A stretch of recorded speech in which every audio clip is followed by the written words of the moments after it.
ఫిబ్రవరి 14న జరిగే అధిక జన మహాసంకల్ప సభకు లక్షలాదిగా తరలిరండి. స్థలం Bible Mission Grounds, Nagarjuna university ఎదురుగా, గుంటూరు. సార్, సర్వైకల్ క్యాన్సర్స్ ని ప్రివెంట్ చేయొచ్చు అని చెప్పి చాలామంది అవేర్నెస్ ప్రోగ్రామ్స్ కూడా కండక్ట్ చేస్తున్నారు. రీసెంట్గా నిర్మలా సీతారామన్ గారు కూడా ఫ్రీగా 9 to 14 years వాళ్ళు వ్యాక్సినేషన్ చేయించుకోవాలి కంపల్సరీగా అని చెప్తున్నారు.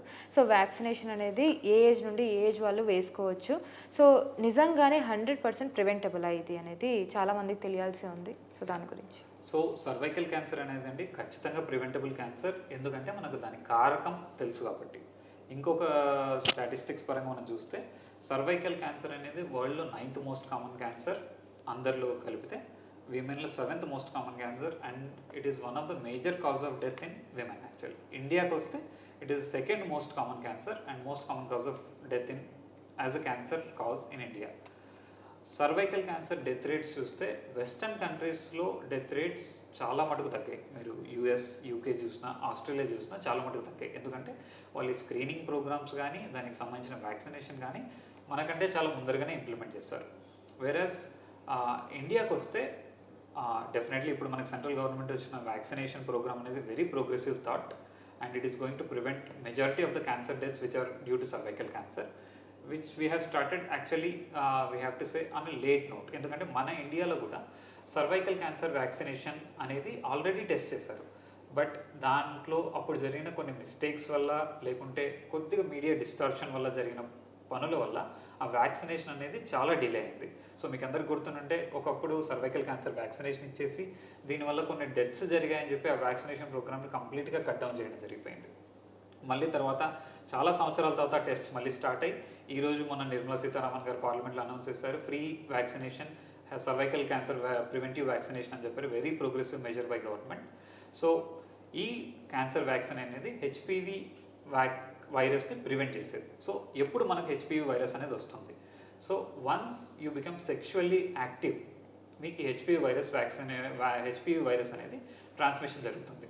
సో ఈ హెచ్పివి వైరస్కి ఎక్స్పోజ్ కాకముందు, which is 9 to 14 years Indian పరంగా, ఆ 9 to 14 years వాళ్ళకు ఈ వ్యాక్సిన్ ఇవ్వగలిగినట్లయితే ఆ వైరస్ వచ్చినా కూడా అది మనకు బాడీకి ప్రాణాంతకం కాదు.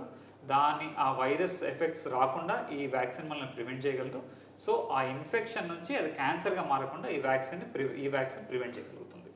సో ఓన్లీ సర్వైకల్ క్యాన్సరే కాదండి, అబ్బాయిల్లో వచ్చే కొన్ని క్యాన్సర్స్ కూడా హెచ్పివి వ్యాక్సిన్ ప్రివెంట్ చేయగలదు, ఈ వార్డ్స్ నుంచి ప్రివెంట్ చేయగలదు.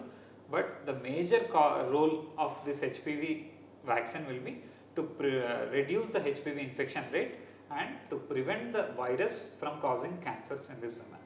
ఓకే సార్, ఒకవేళ సర్వైకల్ క్యాన్సర్స్ అనేవి ఫస్ట్ స్టేజ్లో తెలిస్తే కంప్లీట్గా 100% క్యూర్ చేయొచ్చా? Yeah, so majority of the cervical cancers if they are picked up in early stage, very early స్టేజ్లో నేను చెప్పినట్టు స్టేజ్ 1, స్టేజ్ 2లో సర్విక్స్ మాత్రమే లిమిట్ అయినప్పుడు ఖచ్చితంగా వీటిని క్యూర్ చేయొచ్చు. కరెక్ట్ ట్రీట్మెంట్తో ప్లస్ కరెక్ట్ ఫాలోఅప్తో ఈ పేషెంట్కి మళ్ళీ క్యాన్సర్ రాకుండా, ఒకవేళ వస్తే అర్లీగా వస్తే చిన్న కరెక్టివ్ ట్రీట్మెంట్స్ దాన్ని కరెక్ట్ చేసేలాగా మనం డెఫినెట్లీ చేయొచ్చు అనమాట. సో సర్వైకల్ క్యాన్సర్కి ట్రీట్మెంట్ వచ్చేసి మనం బ్రాడ్గా చూసుకుంటే వెరీ ఎర్లీ స్టేజెస్లో సర్జరీకి డెఫినెట్లీ రోల్ ఉంది. But once 2 centimeters or sometimes 4 centimeters stage cross అయితే సర్జరీ అనేది ఎటువంటి రోల్ ఉండదు. అప్పుడు మనం చేయాల్సిన ట్రీట్మెంట్ వచ్చేసి కీమోథెరపీ మరియు రేడియేషన్ థెరపీ. ఇది ఇవ్వడం వల్ల సర్వైకల్ క్యాన్సర్ని కంప్లీట్గా కంట్రోల్లోకి తీసుకురావచ్చు. తర్వాత ఫస్ట్ 5 yearsలో ఎప్పుడైతే క్యాన్సర్ వెనక్కి వచ్చే ఛాన్సెస్ వెరీ హై ఉంటాయో దాంట్లో ఇంటెన్సివ్ ఫాలోఅప్ వల్ల we can pick up the cancer if it comes back in very early stage, so that we have treatments even for that. But once ఎప్పుడైతే మనం స్టేజ్ 4 సర్వైకల్ క్యాన్సర్ చూస్తామో దాన్ని cure చేయడం అనేది జరగని పని, దాన్ని కంట్రోల్ మాత్రమే చేయగలము. సో అర్లీ స్టేజ్లో పికప్ చేయడం అనేది very important even after this vaccination things. Okay, so ఒకవేళ ఎర్లీ స్టేజెస్లో డిటెక్ట్ చేయాలి అని అంటే వాళ్ళు ఎగ్జామిన్కి వెళ్ళాలి, లేదంటే సిమ్టమ్స్ ఏ విధంగా ఉంటాయి వాళ్ళకి? So cervical cancer symptoms usually వచ్చేసి వెరీ సటిల్ సిమ్టమ్స్ ఉంటాయండి. అంటే చాలా చిన్న సిమ్టమ్స్ లేకుంటే ఒకసారి మాత్రం రావడం, అందుకే ఈ క్యాన్సర్స్ యూజువల్గా మిస్ అయిపోతాయి. సో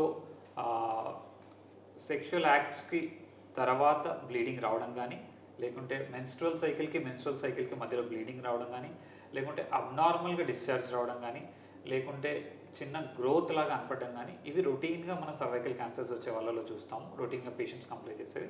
సో ఈ సిమ్టమ్స్ ఉన్నప్పుడు ఒకసారి డాక్టర్ దగ్గర చెక్ చేయించుకోవడం అనేది వెరీ ఇంపార్టెంట్. ఎందుకంటే మనం రూల్ అవుట్ చేసుకోవచ్చు, లేకుంటే ఈ బ్లీడింగ్ స్టేజ్లో ఉన్నవి ఇంకా గ్రోత్ లాగా ప్రజెంట్ కానప్పుడు సర్వైకల్ ప్యాప్స్మియర్ అంటాం. ఆ ప్యాప్స్మియర్ టెస్ట్ చేయడం వల్ల దాంట్లో మన హెచ్పివి టెస్ట్ చేయొచ్చు, లోపల ఉన్న కణాలను చెక్ చేయొచ్చు. ఈ రెండు టెస్ట్ చేయడం వల్ల అసలు క్యాన్సర్ ఉందా లేదా, లేకుంటే ఒకవేళ ఏదైనా అబ్నార్మాలిటీ ఉంటే దానికి కరెక్టివ్ ట్రీట్మెంట్ ఏమైనా తీసుకోవాలా అనే మెజర్స్ మనం ఫాలో చేయొచ్చు.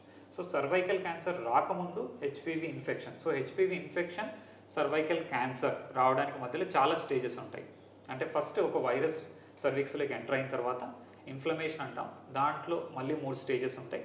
ఆ తర్వాత అది డిస్ప్లేజియాలోకి వెళ్ళి ఆ తర్వాత క్యాన్సర్గా మారుతుంది. సో మనము ఈ స్టేజెస్లో ఏ స్టేజెస్లో పికప్ అయినా అది క్యాన్సర్గా మారకుండా కంప్లీట్గా ట్రీట్ చేయడానికి మనకు కంప్లీట్ ట్రీట్మెంట్స్ ఈరోజు ప్రతి సిటీలో అవైలబుల్గా ఉన్నాయి. సో సర్వైకల్ క్యాన్సర్ గురించి చూసినట్టయితే 9 to 14 years వాళ్ళకు ఖచ్చితంగా వ్యాక్సినేషన్ ఇవ్వాలి. 14 to 26 years పేషెంట్తో డిస్కస్ చేసిన తర్వాత ఎటువంటి టైప్ ఆఫ్ వ్యాక్సిన్ ఇవ్వాలి, ఎన్ని డోసెస్ ఇవ్వాలి అనేది చేయొచ్చు. 25 to 30 years తర్వాత ఖచ్చితంగా ఎవ్రీ 3 years కానీ ఎవ్రీ 5 years కానీ depending on the type of pap smear మనం స్క్రీనింగ్ చేసుకున్నట్లయితే మెజారిటీ ఆఫ్ ద సర్వైకల్ క్యాన్సర్స్ని ప్రివెంట్ చేయొచ్చు, లేకుంటే అర్లీగా పికప్ చేయొచ్చు. ఈ డెత్ రేట్ అనేది కంప్లీట్గా తగ్గించవచ్చు. Okay sir, thank you so much for the information. So చూసారు కదా, ఇది ఇవాళ ఇంటర్వ్యూ. సో మనం క్యాన్సర్ గురించి మనకున్న డౌట్స్ అన్నిటిని క్లారిఫై చేసేసుకున్నాం almost all. So cervical cancer కానీ బ్రెస్ట్ క్యాన్సర్ కానీ సో ఇవన్నీ బాగా ఎక్కువ అయిపోతున్నాయి కాబట్టి దీని గురించి మనం మోస్ట్లీ ఇంపార్టెంట్లీ సర్వైకల్ క్యాన్సర్కి ప్రివెన్షన్ కూడా ఉంది అని చెప్తున్నారు. 100% ప్రివెంటబుల్ అని చెప్తున్నారు.